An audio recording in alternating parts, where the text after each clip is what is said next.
I'm Jasper Williams. I'm pastor emeritus here at Salem Bible Church. My son serves as senior pastor of the church. And as you may know, I was privileged to have been selected by Aretha Franklin herself to bring her eulogy. And I did that on this past Friday, which of course is the last day of the month of August. That was particularly interesting to me because 34 years ago to the month, I eulogized her father, the Reverend C.L. Franklin, who was the pastor of the New Bethel Baptist Church, where Aretha served with her father. There's a commonality that exists between myself and Aretha.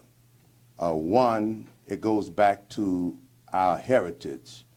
My father, my uncle, and Reverend C.L. Franklin were all from Mississippi.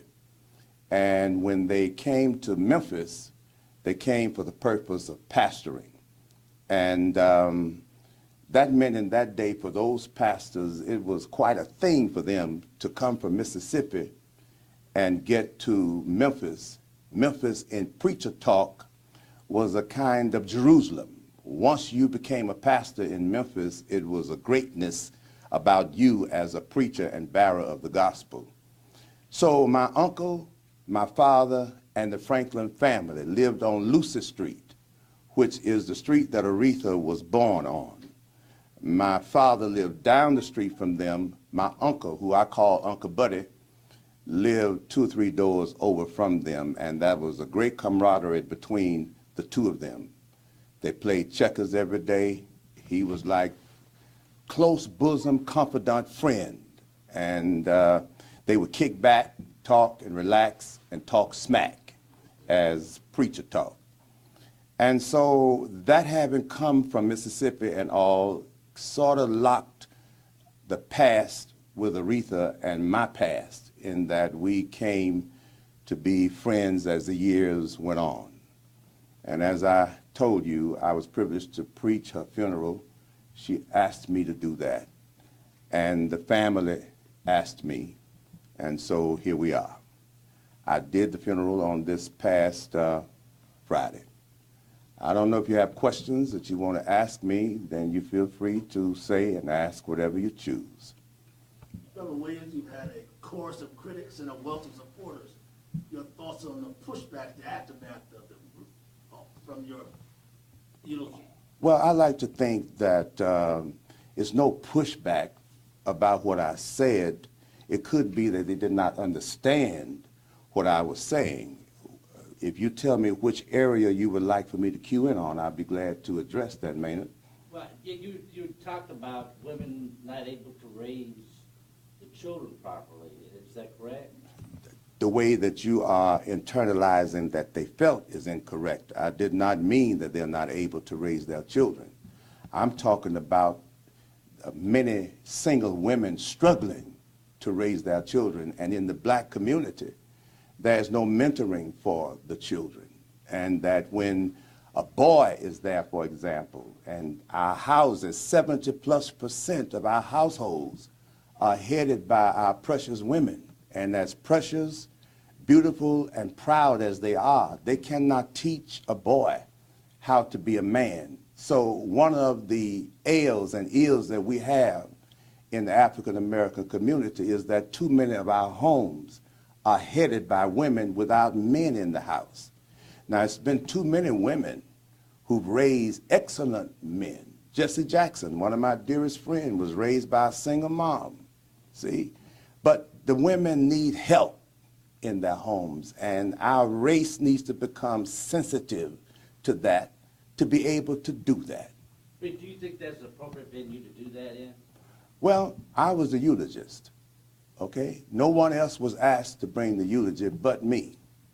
And so I feel that it is appropriate for me to say what it is that I want to say and how it is that I want to say it, because I was the only one asked to do the eulogy. And if you were there or heard about it, I sat there for 7 hours almost before I got a chance to do what I was asked to do.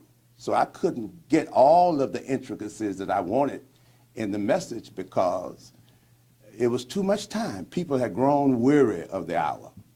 You also spoke on black crime and Black Lives Matter movement. Yes. Can you clarify what you were trying to say there?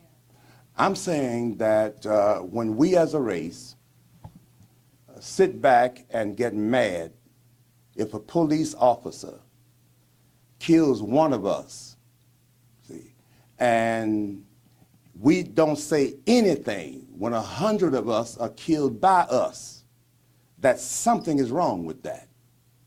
I'm not saying that black lives do not matter in terms of the worth of a black life. But what I'm saying in essence is that it does not matter, ought not matter, should not matter, cannot matter until black people begin to, Aretha, R-E-S-P-E-C-T, respect black lives. Only then will black lives matter. Now that's what I said, and that's what I meant. Does it bother you that the conversation has now been about your comments in certain parts of your eulogy instead of about Aretha Franklin or the prospect of respect? Does it bother me? No, it doesn't bother me, but all I can do is continue to work at what I'm trying to do, to continue to work and help our people come out of the daze and trance that we're in. I don't think that we ought to continuously sit back and wait for somebody to help us. I think that our role as a race should come from within us and that we do for ourselves. Nobody can put values in people. We can't pay for the government to give us the values that we ought to live by. Our values have to come from within, and somebody has got to care. And I care enough to say it and do it. What do you think Ms. Franklin would have said if she heard your eulogy? I don't know what she would have said, but she trusted me to do it. I don't want to see Aretha's life stopped at Grace Temple Church in Detroit. I want to see Aretha's life immortalized. And because of the great contributor that she was to the civil rights movement and all that she gave, I would think that if I'm doing something to turn black America around, that she would be pleased. Are you surprised by the reaction that your words have garnered over the last few days?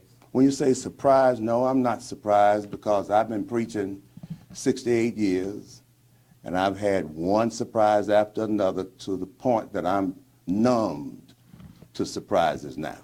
I'm not surprised. I just wish somebody would understand my heart and understand what I'm trying to do, and instead of making mockery or creating difficulty or spins opposite of what I am intending, that's what hurt me more than anything else.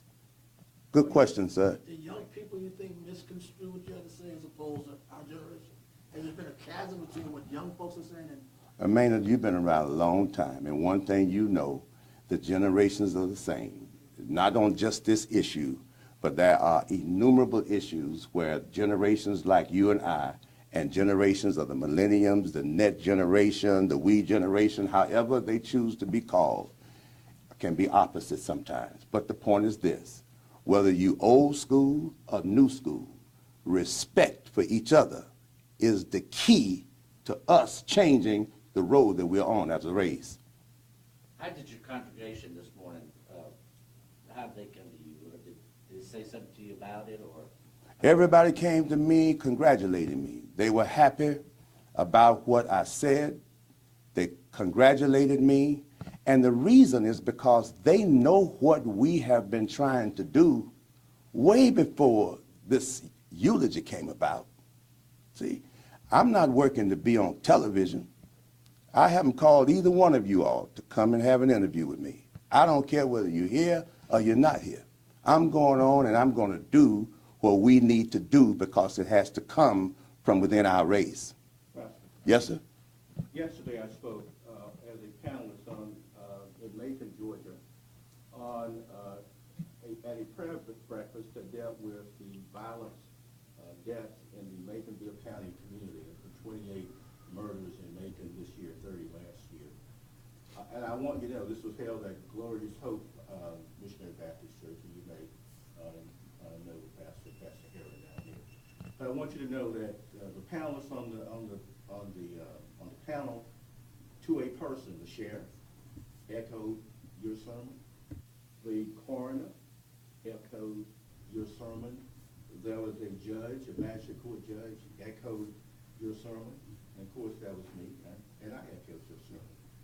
It appears to me that your eulogy has brought some sore spots out in the black community that probably need to have the light shine upon them ages ago. Now that they're front and center, what can you do, or have you thought about, now that these issues are before the public, carrying them forward? It's probably time to have a dialogue about these issues, because for too long the black community has said there's nothing wrong with us. When someone pointed to the fact that blacks were killing blacks, they would say, shush, shush, we got to really jump on the police officers for doing it. But you seem to break that paradigm. What can you do in the future to keep this issue alive in the community so that we will have a good, frank, and honest dialogue and tackle this problem? Because as I believe you aptly put it on Friday, if we do not address this, we will never get ourselves done. Sir, that's an excellent question, and I appreciate the time that you obviously have put into structuring that question. I feel that we ought to respect each other enough to listen. I don't care what another person's opinion is. My opinion alone is not all gold. I'm willing to listen to those kids. They got some things about themselves that we all ought to pattern after. So if I'm going to stand up here, I'm not standing here to be the Lone Ranger, like I know everything and been everywhere and have done everything, because I'm not. I would love to sit and listen to whatever they say. They may say something that we need to mesh into what we're doing. It's going to take all of us to turn Black America around, all of us, even those who don't want to. It's going to take that. You said the sermon was Thank you. Franklin, the Queen of Soul. But black people have lost their soul. Was that part of that? Or those are the dots you try to connect? The point is that she's called Aretha the Queen of Soul. In 1964 at the Regal Theater in Chicago, Illinois, Spain Cooper crowned her Queen of Soul. My message said to them that before then, back before the morning star, before the sons of God cried out for joy, before there was ever a when or a where, a why or a which, God crowned her Queen of Soul. And then I authenticated it with the Bible in the book of Genesis chapter 2, verse 7, where it says, the Lord God formed man from the dust of the ground, breathed into his nostrils the breath of life, and man became a living soul, is what the book says. And I was connecting the dots, as you referenced, with that creation of man to be that of the creation of Aretha, and I was doing my best to lock all of that into a common cause. You've talked a lot about respect, and it does seem to be some sort of divide between the generations and how they interpreted what you said. Some of the people who disagreed have used some very strong language. Mm-hmm. How would you respond to those who have not necessarily given you the respect that you're talking about in their remarks? I don't respond to them negatively. I understand the pain. I understand the hurt. I understand a community where we don't have any economical growth anymore. We own no drugstores, no grocery stores, no banks. We don't have anything in our community but devastation. So I understand the pain. I understand the hurt. All I'm asking is I'll listen to you, and that would be fine. And whatever you say to me is fine. But I am not going to respond to you, sweet people, negatively. All I ask is for you to come on board. I help you, you help us. And together, we turn our race around.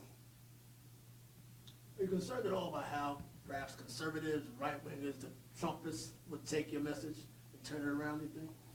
Well, that's an excellent question, but I don't think that this is a juncture where anybody can do anything for us but us. And until we reach down on the inside of ourselves and touch our souls and decide that this is enough, it's time to turn around. Until that happens, it doesn't make any difference about how much money the government would give or whatever the case is. To me, this is not about dollars. This got to be about an inner calling of the inner man to do what's right about our people. A lot of people, after getting so much reaction from this, because you were on a national level in that moment, they would try and walk it back or explain it a different way. Can you explain why you're not stepping back or stepping down from what you said? Because the answers to our problem is not back or down.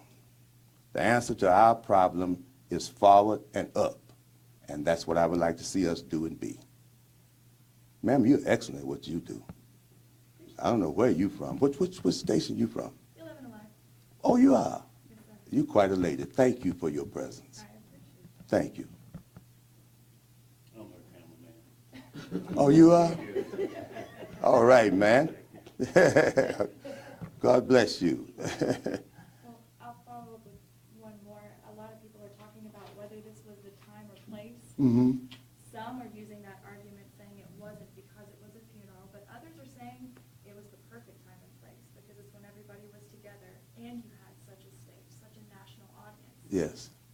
Do you take one side or the other, or where do you stand on that? I was the eulogist. I was the one who was asked to eulogize. And I feel that I did it appropriately. I think that I honored Aretha through it all. And I feel that in honoring her, I picked out various issues that are going on within our community and made that part of the forefront. I think I tried to do the best that I could, ma'am, under the circumstances and situations. Now, we all mess up sometimes. Sometimes you don't preach as good as you know you can.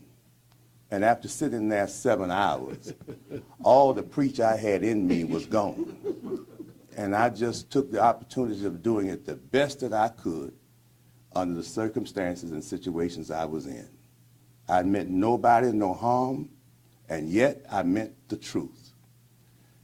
That's it. I can't answer it any other way. Pastor, you said 2 weeks ago when we came to the pre-press conference. Yes, sir.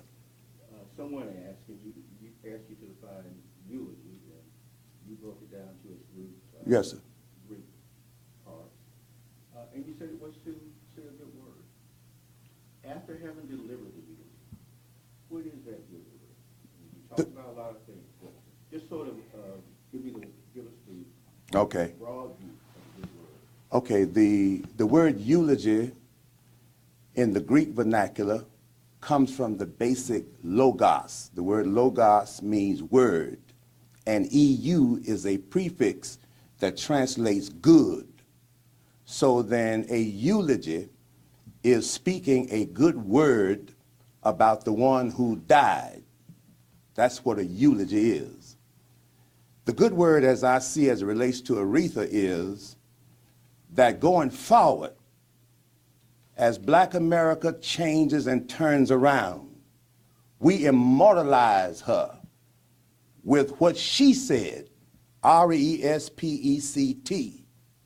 She will be at the root of this pivotal turn and change that we're hoping can come about in Black America.